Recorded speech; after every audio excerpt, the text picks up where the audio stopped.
عباده الذين اصطفى أما بعد فأعوذ بالله من الشيطان الرجيم ولله غيب السماوات والأرض وما أمر الساعة إلا كلمح البصر أو هو أقرب إن الله على كل شيء قدير والله أخرجكم من بطون أمهاتكم لا تعلمون شيئا وجعل لكم السمع والأبصار والأفئدة لعلكم تشكرون ألم يروا إلى الطير مسخرات في جو السماء ما يمسكهن إلا الله إن في ذلك لآيات لقوم يؤمنون صدق الله العظيم وبلغنا رسوله النبي الكريم ونحن على ذلك من الشاهدين والشاكرين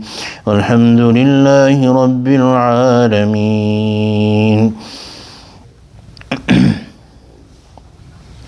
وَلِلَّهِ غَيْبُ السَّمَاوَاتِ وَالْأَرْضِ. To Allah belongs the unseen of the heavens and the earth. وَمَا أَمْرُ السَّاعَةِ إِلَّا كَلَمْحِ الْبَصَرِ. And the matter of the hour of judgment, إِلَّا كَلَمْحِ الْبَصَرِ, it is no more than the twinkling of the eye, أَوْ هُوَ أَقْرَبُ, even quicker, even less than that. إِنَّ اللَّهَ عَلَى كُلِّ شَيْءٍ قَدِيرٌ. Of course, Allah is powerful over everything. So this day of judgment that's going to happen is going to come all of a sudden. The Prophet ﷺ has explained in several hadiths that a person would be trying to sell his clothing and he will not be able to. He would have the cloth spread out. He will not be able to fold it back, and Qiyamah or the day of judgment will be established. So Allah subhanahu wa ta'ala here is saying that it is going to come no more than twinkling of the eye or even quicker. Hakim Muhammad Thani has written that there is something that is instantaneous. Even the twinkling or the blinking of our eye is not instantaneous. The day of judgment Allah is going to establish instantaneously the life, the matter that life will be put back into those who are dead, who had been dead for a very long time. It will happen instantaneously before the eye will be able to blink. And it is not a gradual process that people will see that the day of judgment is coming and we should start to correct our ways and all of those things. The day of judgment will be established instantaneously. May Allah subhanahu wa ta'ala make us those who prepare ahead of time for it. The Prophet ﷺ has told us signs for it, but the actual process, the actual start of the day, it will happen instantaneously. And why should you be worried or why should you doubt it when Allah is powerful over everything, so He can do this. Wallahu akhrajakum min butuni ummahatikum la ta'lamuna shay'a. Allah is the one who brought you forth from the wombs of your mothers.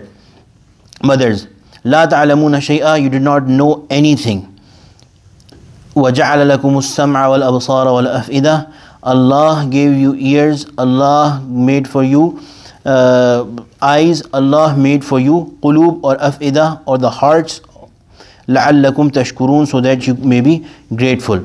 So here Allah subhanahu wa ta'ala is telling us that when a human being is born, he does not know anything. So how stupid it is that somebody claims that I am a very knowledgeable person.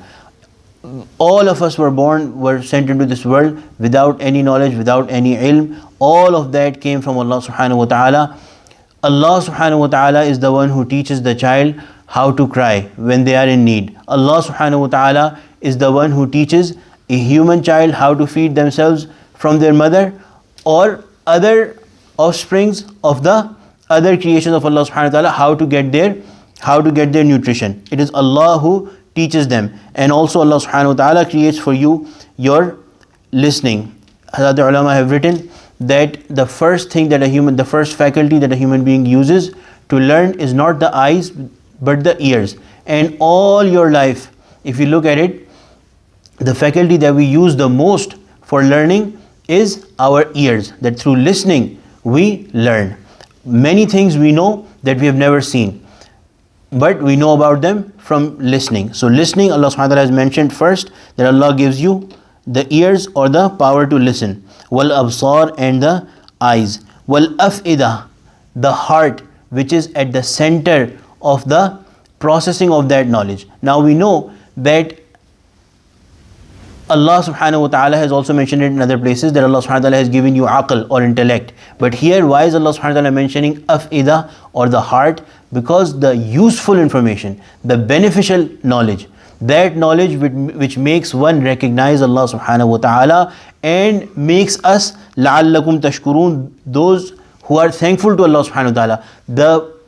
The sight of that knowledge is not the brain, not the intellect, but the heart, through what we hear from the signs and the words of Allah, and through what we see and appreciate and understand and ponder over the signs of Allah subhanahu wa ta'ala, through what we see, that processing and that sensation of being thankful to Allah subhanahu wa ta'ala, recognizing Allah subhanahu wa ta'ala, connecting with Allah subhanahu wa ta'ala, the seat of all of that is the heart. Therefore Allah subhanahu wa ta'ala has mentioned wal af'ida, a great blessing of Allah subhanahu wa ta'ala, that Allah subhanahu wa ta'ala has given us this heart that is able to recognize Allah subhanahu wa ta'ala, that is able to connect with Allah subhanahu wa ta'ala.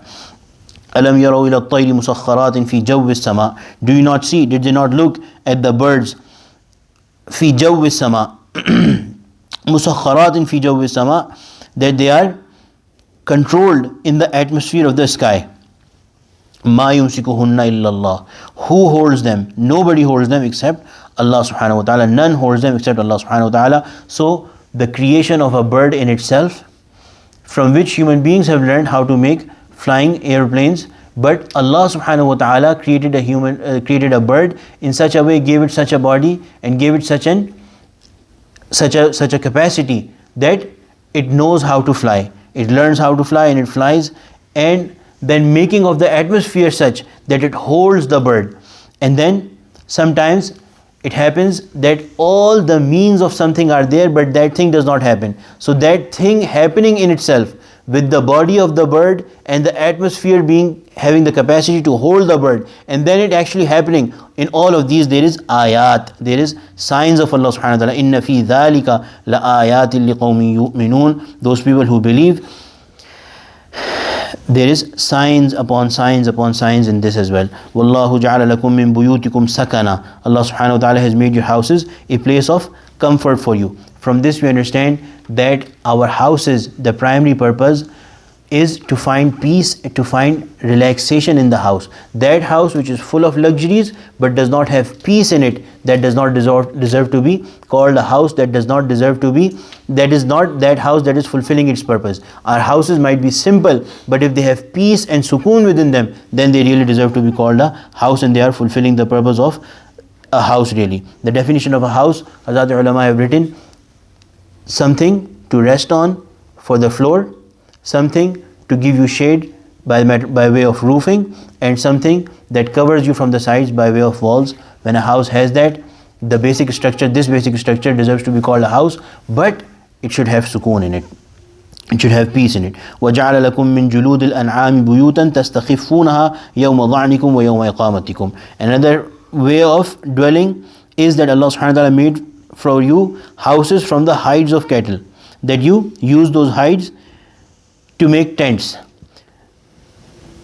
تَسْتَخِفُّونَهَا يَوْمَ ظَعْنِكُمْ وَيَوْمَ إِقَامَتِكُمْ. They are light for you on the day you travel and the day you camp. So when you have to settle your camp, they are light and easy, and when you have to remove them and move on your way, they are easy to carry.